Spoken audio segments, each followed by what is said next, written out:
네, 오늘 우리에게 주시는 하나님의 말씀은 고린도전서 15장 51절에서 58절까지의 말씀입니다. 제가 여러분에게 봉독해 드리겠습니다. 보라, 내가 너희에게 비밀을 말하노니 우리가 다 잠잘 것이 아니요 마지막 나팔의 순식간에 호련히 다 변화되리니 나팔 소리가 나매 죽은 자들이 썩지 아니할 것으로 다시 살아나고 우리도 변화되리라. 이 썩을 것이 반드시 썩지 아니할 것을 입겠고 이 죽을 것이 죽지 아니함을 입으리로다. 이 썩을 것이 썩지 아니함을 입고 이 죽을 것이 죽지 아니함을 입을 때에는 사망을 삼키고 이기리라고 기록된 말씀이 이루어지리라. 사망아, 너의 승리가 어디 있느냐? 사망아, 내가 쏘는 것이 어디 있느냐? 사망이 쏘는 것은 죄요, 죄의 권능은 율법이라.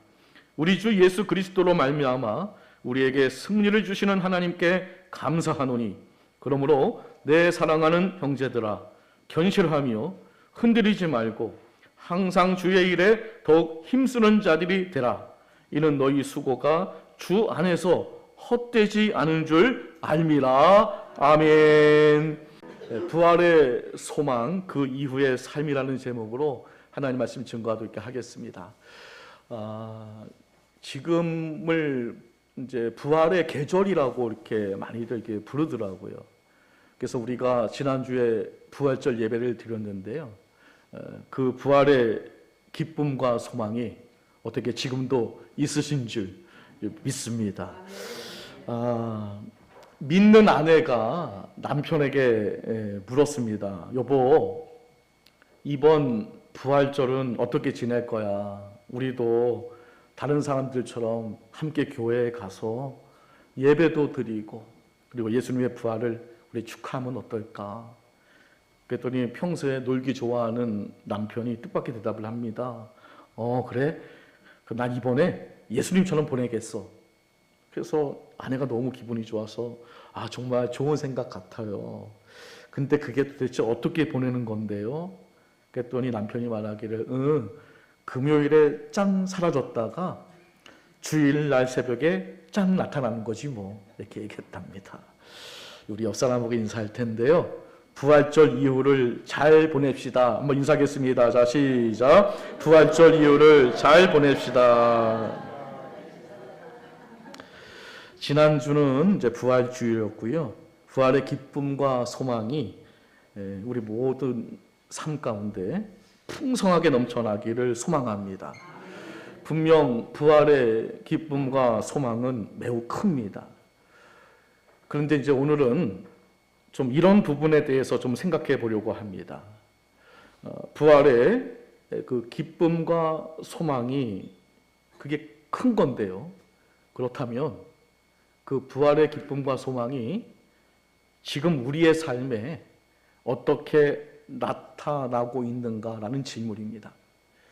부활의 기쁨과 소망을 발견한 후에 그 이후에 우리의 삶은 어떠했는지, 어떤 변화가 있는지를 한번 생각해 봤으면 좋겠습니다. 단지 부활의 기쁨과 소망을 깨닫고 느끼는 것에 만족하는 것이 아니라 그 부활의 능력이 우리 삶 가운데 어떻게 임하고 있는지를 한번 나 자신을 살펴볼 수 있는 그런 귀한 시간으로 삼으시기를 바랍니다. 예수님의 그 부활 사건 이전의 제자들과 그리고 또 부활 사건 이후의 제자들의 삶은 확연하게 달랐습니다. 부활 이후에, 그 부활을 목격한 이후에 제자들의 삶은 정말로 정말 하나님 보시기에 아름다운 그런 신앙의 모습으로 변화가 되었습니다. 그러니까 부활의 능력은 우리의 삶까지도 변화시키는 그런 능력인 줄로 우리는 믿습니다. 오늘 우리가 읽은 고린도전서 15장은 굉장히 유명한 그 성경 구절인데요.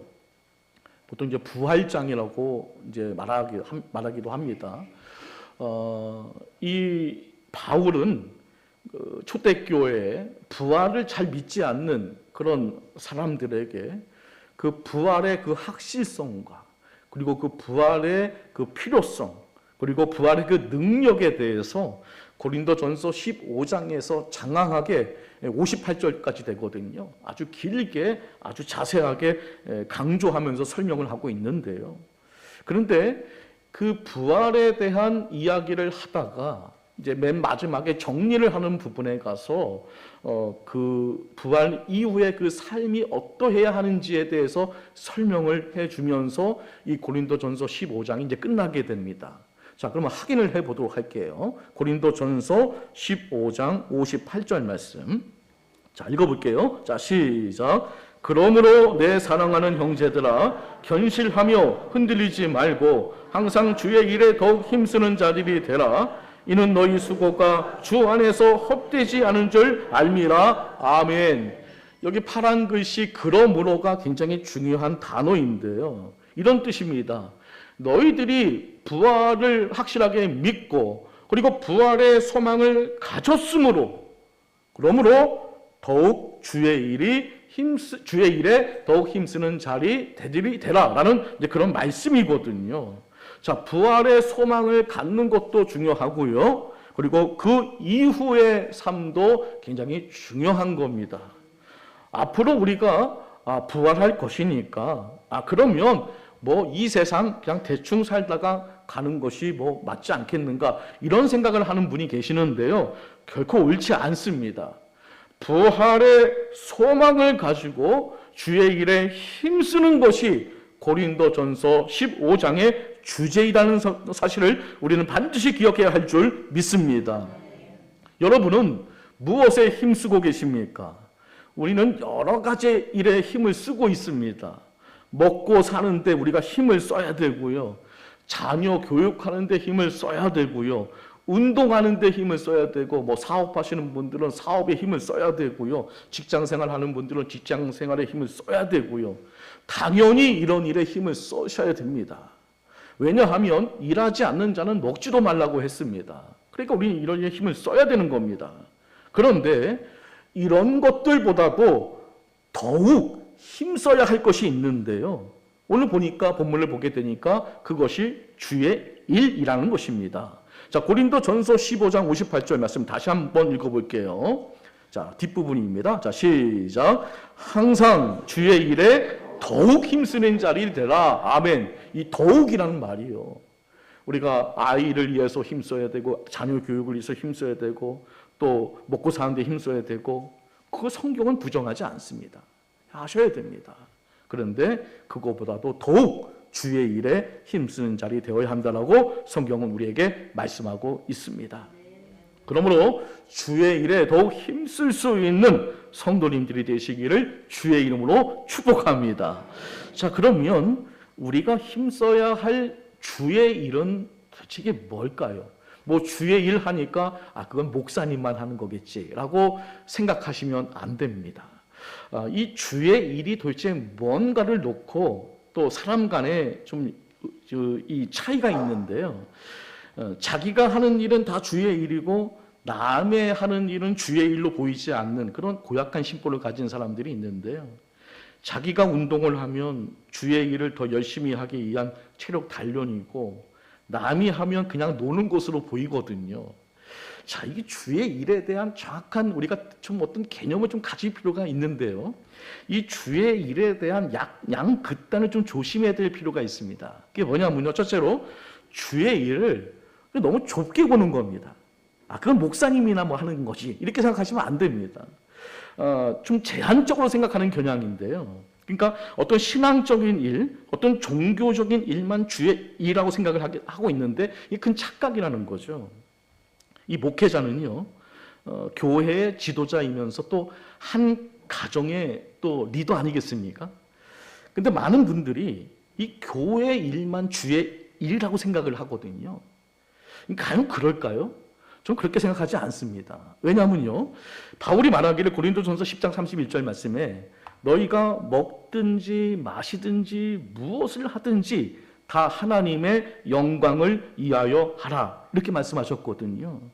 그건요, 먹는 일, 마시는 일 포함해서 무슨 일이든 하나님의 영광을 위하여 하는 일이라면 바로 그것이 주의 일이라는 것입니다. 그러니까 우리가 하는 모든 일이 주의 일이 될 수 있는 겁니다. 예수님은 이 땅에 오셔서 어떤 일을 하셨을까요? 일단 공생애 이전에는 목수의 일을 하셨습니다. 그리고 공생의 기간에는 말씀도 가르치시고요, 병자도 고치시고요, 또 유대 종교 지도자들과 논쟁도 하시고요, 제자들과 함께 시간도 보내시고요, 고난도 겪으시고요, 십자가에 못 박힌 그 사건뿐만 아니라 또 우리처럼 잠도 주무시고 식사도 하시고 쉬기도 하시고 혼자 있는 시간을 보내셨거든요. 그러면 예수님이 하신 일이 그 모두가 주의 일이 아닌 것이 어디 있을까요? 다 주의 일이죠. 우리가 하는 일 중에 명시적으로 종교적인 일이나 신앙적인 일이 아니라 할지라도 어떻게 우리가 또 이 세상에 나가서 불화한 어떤 형제들 또 화해시키고 또 이 사회에 우리가 덕을 또 세우고요, 또 나그네를 또 어떤 영접을 하고 몸 마른 사람에게 물을 마시게 하고 병든 사람을 위해서 우리가 또 돌보고 마음의 상처를 입은 사람들에게 가서 또 위로를 해주고 이런 모든 것들이 주의 일이 될 수 있는 겁니다. 반대로 또 신앙적인 일을 하고 종교적인 일을 해도 그게 주의 일이 되지 않을 수도 있는 겁니다. 유대 종교 지도자들은요, 나름대로 자기들은 열심히 주의 일을 한다고 자부했습니다. 그렇지 않습니까? 우리는 주의 일을 열심히 한다. 근데 그들이 예수님을 십자가에 못 박게 했거든요. 마태복음 7장 21절 이하의 말씀을 보게 되면 주의 이름으로 선지자 노릇을 하고 귀신을 쫓아내고 능력을 행해도 예수님께서 그들을 향해서 이렇게 말합니다. 불법을 행한 자들아 내게서 떠나가라. 내가 너희를 알지 못한다. 나름대로 주의 일을 열심히 했다라고 자부를 했는데 예수님께서 그들을 모른다는 겁니다. 기독교 역사를 살펴보게 되면 종교의 힘으로 많은 잘못을 저질렀습니다. 하나님의 영광을 이해한다는 그런 이름으로 또 주의 일을 한다는 명목하에 온갖 부정과 부패를 저질렀는데요. 지금도 마찬가지인 것 같습니다. 마틴 루터는 직업 소명론을 이야기하면서 우리에게 맡겨진 모든 일을 어떤 마음으로 감당하냐에 따라서 그게 주의 일이 될 수도 있고 또 아닐 수도 있다라고 가르치고 있습니다. 성직자가 신앙의 길, 종교의 일을 하면서도 자기 욕심을 채우고 또 자기를 위하여 할 수 있는 거고요. 또 반대로 우리 평신도가 세상 일을 하면서 주의 일을 하듯 할 수도 있는 겁니다. 단 이거는 하나님이 아시는 겁니다. 그러니까 진심으로 신앙적인 일이든 또 세상적인 일이든 주의 일을 하듯이 하면 모두가 주의 일이 될 수 있다는 것을 우리는 반드시 기억해야 할 줄 믿습니다. 두 번째는 주의 일을 너무 넓게 보는 또 이 잘못이 있더라고요. 이 주의 일이라는 이 단어가 자기 합리화를 하기에 굉장히 좋은 용어인데요. 사람들과 그냥 재밌게 놀면서 이것도 주의 일이야 이렇게 말하면 이게 다 또 용서가 되거든요. 제가 과거에 이제 TV에서 한번 나왔더라고요, 이 이야기가요. 어떤 이단 교주가 미국 라스베가스에 가서 도박을 하다가 걸렸어요. 그래서 이제 인터뷰를 하게 되죠. 아니 왜 목사라는 사람이 왜 이 라스베가스까지 와서 왜 여기서 도박을 하냐? 그랬더니 이분이 이렇게 변명을 하는 거예요. 이것도 주의 일입니다. 그런 거예요. 그래서 아니 왜 그게 주의 일이냐고 이렇게 물었더니 이분이 대답하기를 교회 건축을 하는데 돈이 없어서 오죽 답답하면 내가 여기까지 와서 내가 도박을 하겠느냐. 코에 걸면 코골이가 되고 귀에 걸면 귀걸이가 될 수 있는 겁니다. 자, 우리는 이런 양극단을 조심해야 됩니다. 자, 그렇다면 주의 일은 뭘까요? 주의 일. 이건 굉장히 넓은 개념이 될 수 있거든요. 그것은 주님이 기뻐하시는 일입니다. 그게 주의 일인 것입니다. 자, 고린도후서 5장 9절 말씀 읽어볼게요. 자, 시작. 그런즉 우리는 몸으로 있든지 떠나든지 주를 기쁘시게 하는 자 되기를 힘쓰노라. 아멘. 여러분이 무슨 일을 하든 그것이 주님이 기뻐하시면 그게 주의 일인 줄 믿습니다. 데살로니가전서 4장 1절 말씀 또 읽어볼게요. 자, 시작. 너희가 마땅히 어떻게 행하며 하나님을 기쁘시게 할 수 있는지를 우리에게 배웠으니 곧 너희가 행하는 바라 더욱 많이 힘쓰라. 아멘. 자, 그러면 이제 오늘 함께 여러분과 말씀을 좀 나눠볼 건요. 주님을 기쁘시게 하는 그 주의 일이 도대체 뭘까요? 여러 가지가 있을 수 있겠죠. 저는 오늘 그 답을 이 초대교회, 그 사도행전에 나오는 그 초대교회가 그 힘썼던 부분들, 그런 부분들이 주의 일이 아닌가 이런 생각을 좀 하게 됩니다. 그래서 이 초대교회가 힘썼던 그런 것들을 우리가 좀 살펴봄을 통해서 이 시대에 지금을 사는 우리들이 무엇을 힘쓰는 것이 주의 일에 힘쓰는 것인지를 좀 우리가 함께 생각해보고 또 그래서 그것을 통해서 우리가 주의 일에 힘쓸 수 있는 그런 우리 모두가 되기를 주님의 이름으로 간절히 축복합니다. 자, 그럼 우리가 힘써야 할 것이 무엇인가? 첫째, 예배와 기도에 힘써야 됩니다. 자, 사도행전 2장 46절 말씀 읽어볼게요. 자, 시작. 날마다 마음을 같이하여 성전에 모이기를 힘쓰고 집에서 떡을 떼며 기쁨과 순전한 마음으로 음식을 먹고. 아멘. 그러니까 초대교회는 뭐에 힘을 썼는가 봤더니 성전에 모이기를 힘썼다. 그리고 또 집에 모여서 떡을 뗐다. 이렇게 이제 말씀하고 있는데 두 가지의 장소가 나옵니다. 하나는 성전이 나오고 하나는 집이 나오는데요. 초대교회 때는, 그러니까 예루살렘에서 이제 그 교회가 시작될 때에는 이런 교회 건물이 있는 것이 아니라 처음에는 집에서 모여서 예배를 드렸기 때문에 집이 예배 초소였습니다. 그런 것을 가지고 우리가 좀 이해를 해야 되고요. 자, 그러면 왜 성전에 모이기를 힘썼을까라고 봤을 때 보니까 기도하려고 성전에 모이기에 힘썼다라고 성경에 기록되어 있고요. 그리고 집은 바로 성찬, 예배를 드리기 위해서 이제 모였음을 우리가 알 수 있습니다. 그래서 초대교회는 이 예배와 기도에 힘썼던 그런 공동체였음을 우리가 알 수가 있는데요. 특별히 이 초대교회는요, 정말로 이 기도에 온 힘을 쓴 공동체였더라고요. 정말 이 초대교회는요, 그 모든 에너지를 이 기도하는 데 썼더라고요. 자, 사도행전 1장 14절 말씀 읽어볼게요. 자, 시작. 여자들과 예수의 어머니 마리아와 예수의 아우들과 더불어 마음을 같이하여 오로지 기도에 힘쓰더라. 아멘. 자, 사도행전 1장은 아직 그 오순절 성령 강림 사건 이전이거든요. 이들이 왜 여기에 모여 있었냐면요, 그 성령을 받으려고 예수님의 그 말씀, 그 약속을 붙들고 지금 기도하고 있는 거거든요. 그러니까 이렇게 기도에 힘쓸 때 놀라운 그 성령의 강림 사건이 일어나게 되거든요. 그리고 또 그 성령의 강림 사건을 통해서 교회가 탄생한 이후에 또 사도행전 2장 41절 말씀 또 읽어볼게요. 자, 시작. 그들이 사도의 가르침을 받아 서로 교제하고 떡을 떼며 오로지 기도하기를 힘쓰니라. 아멘.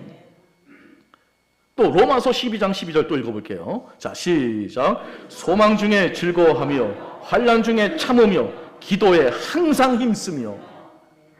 또 에베소서 6장 18절 말씀 읽어보겠습니다. 자, 시작. 모든 기도와 간구를 하되 항상 성령 안에서 기도하고 이를 위하여 깨어 구하기를 항상 힘쓰며 여러 성도를 위하여 구하라. 그러니까 초대교회는 정말로 기도에 힘썼던 교회였습니다. 마지막으로 골로새서 4장 2절 말씀 읽어볼게요. 자, 시작.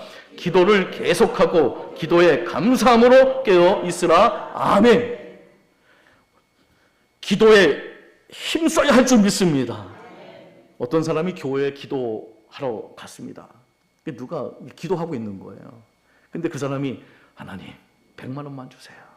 하나님 100만 원만 주세요. 그래서 이 사람이 지갑에서 100만 원 수표 하나 딱 꺼내서 기도한 사람에게 주었습니다. 그랬더니 이 사람이 할렐루야 외치며 나갔습니다. 그리고 이 사람이 의자에 앉습니다. 조용히 두 손을 모으고 기도합니다. 하나님, 이제 제 기도에만 집중해 주세요. 그랬대요. 이렇게 기도하면 안 되고요. 하여간 우리는 이런 식으로 기도에 힘쓰는 것이 아니라 우리 모두가 모여서 기도에 힘써야 할 줄 믿습니다. 예수님도 기도에 힘썼는데요. 특히 예수님의 기도는 주님의 일을 위한, 하나님의 아버지의 일을 위한 기도였는데요. 나의 원대로 마옵시고 아버지의 원대로 하옵소서. 초대교회는 기도하기 위해 또 예배드리기 위해서 모이기에 힘쓰는 교회였습니다. 하지만 여러분, 이 초대교회도 또 시간이 지나면서 기도하기 위해 또 예배드리기 위해 이 모이는 열심히 또 사그라들게 되거든요. 당연히 기도와 예배에 소홀하게 될 수밖에 이제 없었던 거죠. 그때 히브리서 기자가 권면을 하게 되는데요. 히브리서 10장 25절 말씀 또 읽어보겠습니다.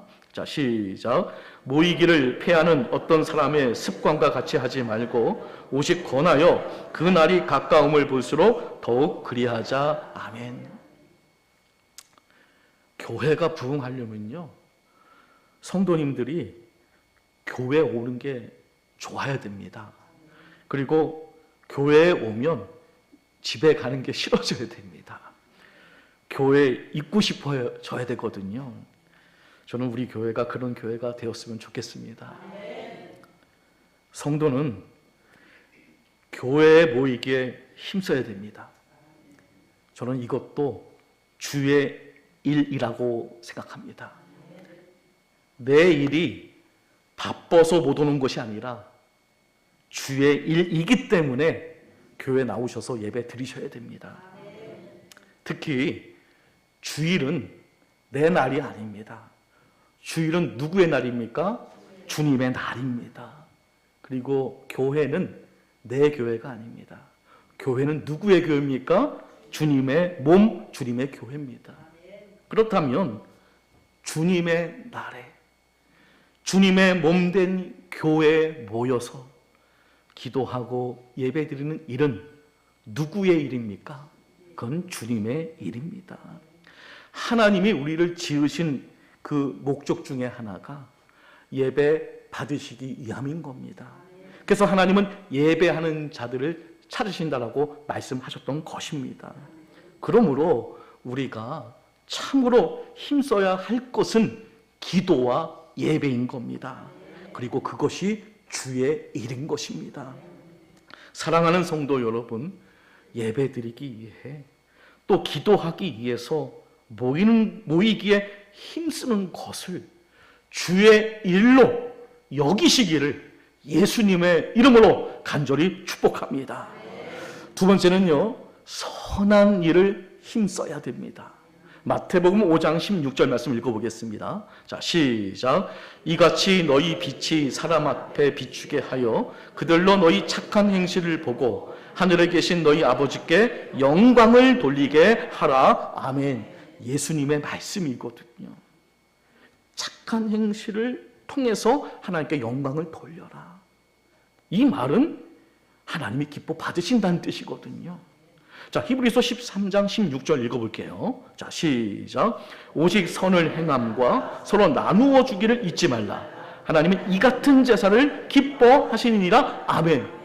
자, 앞서 제가 말씀드릴 때 주의 일이 뭐라고 말씀드렸죠? 주님이 기뻐하시는 것이 주의 일이다. 선을 행하고 서로 나누어 주는 것, 하나님은 이 같은 제사를 기뻐하신다고 말씀하셨거든요. 선을 행하는 것이 주의 일인 줄로 믿으시기를 바랍니다. 어느 날 이제 좀 큰 교회인데요, 담임 목사님이 주일 학교에 이제 들렸는데, 교회 학교죠.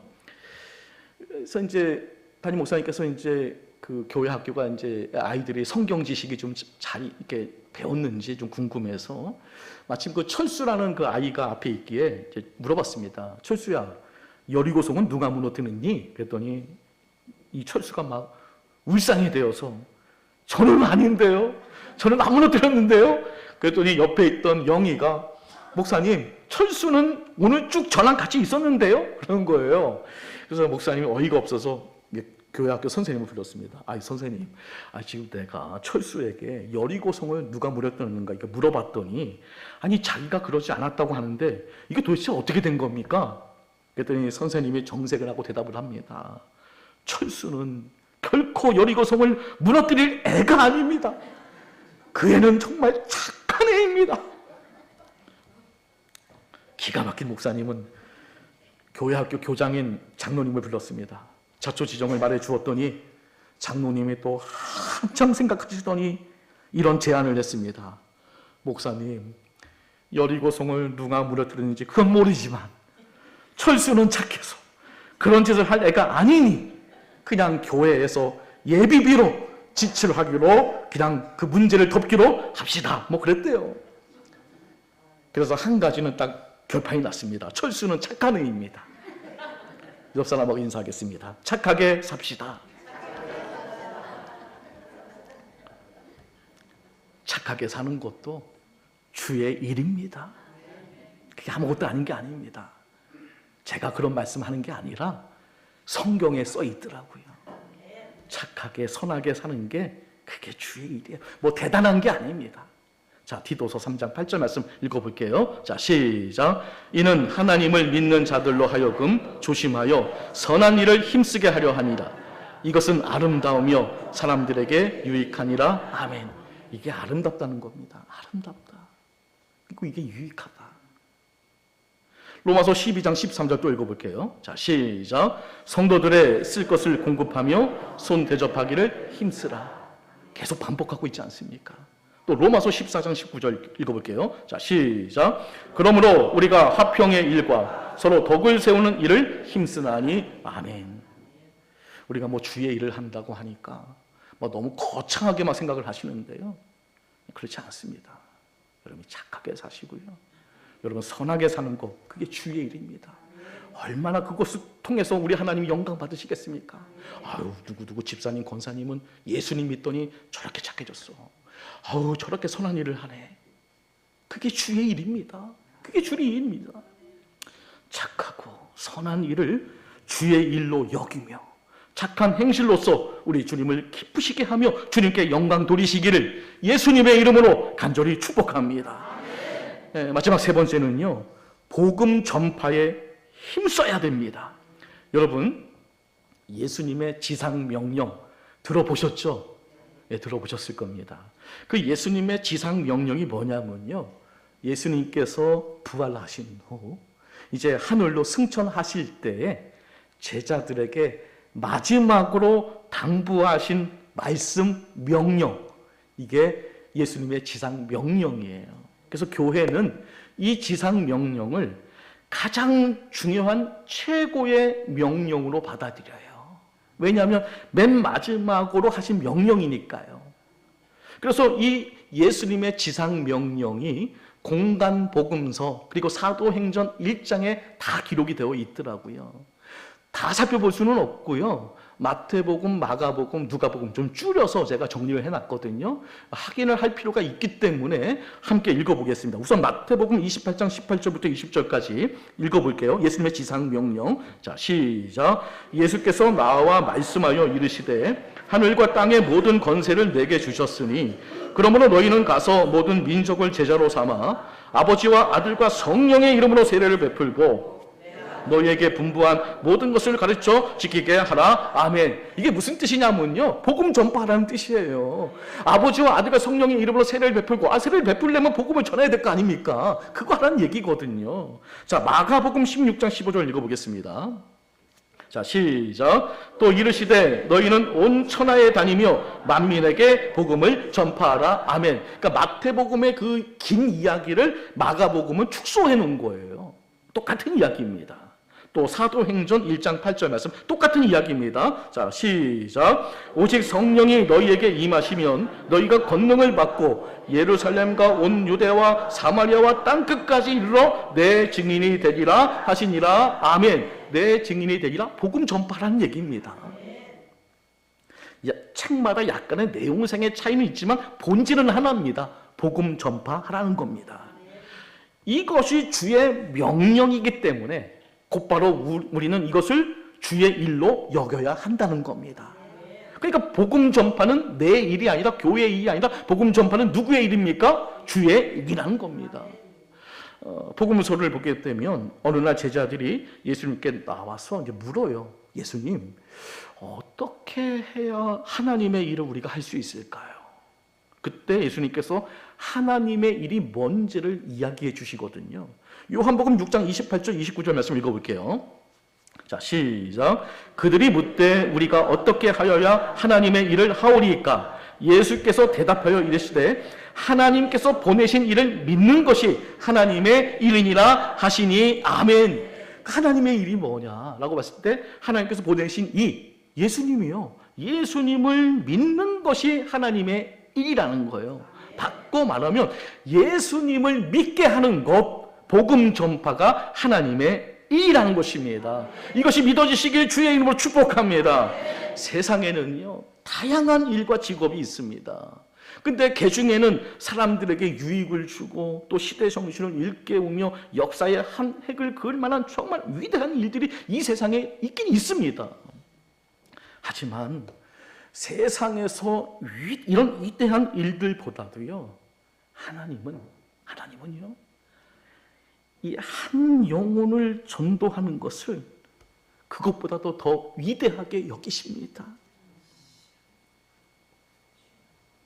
하나님은요, 참으로 위대하십니다. 위대하신 하나님께서 경영하시고 이끌어 가시는 모든 일들이 다 위대한 겁니다. 근데 그런 모든 위대한 일들 중에 생명을 건지는 것, 한 영혼을 건지는 것을 하나님은 너무나 기뻐하시고 하나님은 그것을 가장 위대한 일로 여기십니다. 왜 그런지 아십니까? 도대체 이걸 얼마나 위대하게 여기시면 당신의 아들까지 죽게 하셔서 이 일을 이루신 겁니다. 그러니 예수를 믿음으로 말미암아 구원받는 이 일이 이게 얼마나 위대한 일입니까?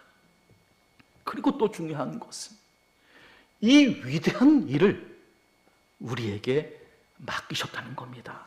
놀랍지 않습니까? 그런 놀라운 위대한 일을 만민에게 복음을 전파하라고 우리에게 말씀해 주신 거죠. 세상 일들도 그 나름대로 보람과 가치가 있겠지만 그 영광은 사실 잠시 있다가 다 사라져 보는 거 아니겠습니까? 근데 이 복음 전하는 일, 한 영혼을 건지는 이 일은 하늘나라 기념책에 영원히 기록될 줄로 믿습니다.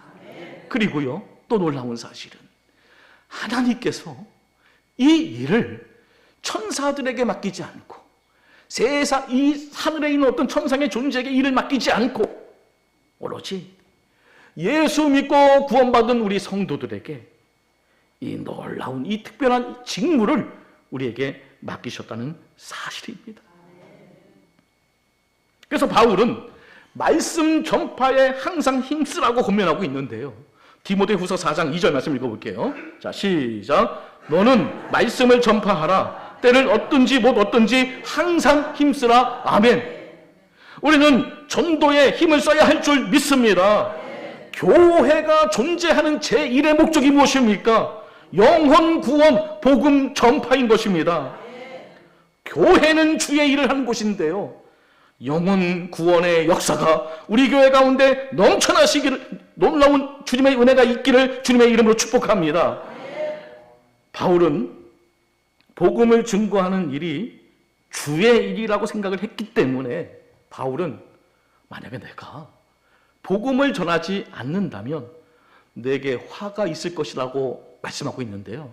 고린도전서 9장 16절 말씀 읽어볼게요. 자, 시작. 내가 복음을 전할지라도 자랑할 것이 없음은 내가 부득불할 일임이라. 만일 복음을 전하지 아니하면 내게 화가 있을 것이로다. 아멘. 자, 우리는 이 바울의 고백을 통해서 바울이 어떤 마음가짐을 가지고 전도를 했는지 우리가 알 수가 있습니다. 최소한 이런 건 아니죠. 전도는 뭐 해도 되고 안 해도 되고 이렇게 이 전도를 받아들이는 게 아닙니다. 이 전도는 하나님의 일이기 때문에 만약에 내가 이걸 하지 않는다면 내게 화가 있을 것이다. 이건 주님의 일이기 때문에 반드시 해야 되는 것이다 라고 이렇게 받아들인 거죠. 우리도 이렇게 받아들여야 될 줄 믿습니다. 부활의 소망이 생겼다면 어찌 복음을 전파하지 않을 수가 있을까요?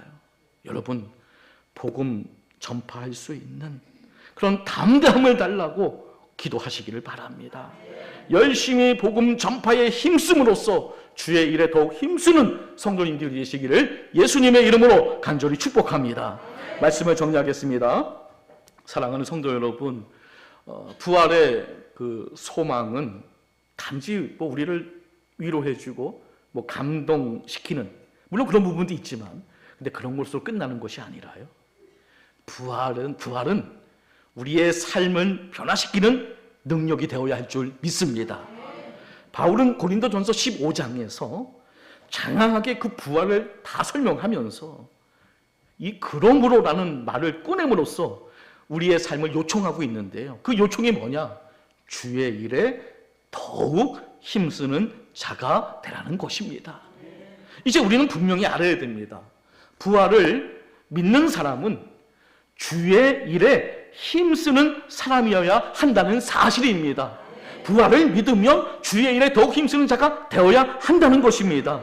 그리고요, 우리의 수고는 결코 헛되지 않을 것입니다. 고린도전서 15장 58절 말씀이 어떻게 마무리가 되는지를 함께 확인해 보도록 할게요. 자, 시작. 이는 너희 수고가 주 안에서 헛되지 않은 줄 암이라. 아멘. 세상에는요, 헛된 것들이 너무나 많습니다. 내가 소중하게 여겼다고 생각하는 그런 것들도 나중에 보니까 이게 보니까 다 부질없는 거예요. 그래서 솔로몬이 그냥 모든 것이 다 헛되다, 이게 고백하지 않습니까? 그러나 주 안에서 드린 수고는 영원히 남습니다. 하나님께서요, 이 모든 것들을 기념책에 다 기억하시고 갚아주십니다. 그러므로 우리는 더욱 분명한 방향을 가지고 살아가야 할 줄 믿습니다. 예배와 기도를 주님의 일로 여기고 힘쓰시길 바랍니다. 우리 교회는 모이기에 힘쓸 수 있는 교회가 되었으면 좋겠습니다. 또 선한 일, 이거 주님의 일입니다. 선한 일에 힘쓰시길 바랍니다. 복음 전파, 이거 주님의 일입니다. 주의 일에 열심을 낼 수 있는 그런 부활 이후의 삶이 되시기를 예수님의 이름으로 축복합니다. 사랑하는 여러분, 부활의 소망을 가진 자답게 이제 흔들리지 마시길 바랍니다. 어떤 상황 속에서도 낙심하지 마시길 바랍니다. 그리고 더욱 힘써 주의 일을 감당하시길 바랍니다. 그리하여 우리의 삶이 결코 헛되지 않고 하나님 앞에서 영원히 기억되는 복된 인생들이 다 되시기를 주 예수 그리스도의 이름으로 간절히 축원합니다. 네, 기도하겠습니다. 부활의 주님, 우리에게 산 소망을 주시고 영원한 생명의 길을 열어주심에 감사를 드립니다. 부활의 기쁨을 아는 데서 멈추지 않게 하시고 그 소망으로 살아가는 삶이 되게 하옵소서. 흔들리는 세상 속에서도 견실하며 주의 일에 더욱 힘쓰게 하시고 예배와 기도와 선한 일과 복음 전파에 충성을 다하게 하여 주옵소서. 우리의 모든 수고가 주 안에서 결코 헛되지 않음을 믿고 낙심하지 않게 하시며 끝까지 충성하는 믿음의 사람들이 되게 해 주옵소서. 예수 그리스도의 이름으로 간절히 기도드립니다. 아멘.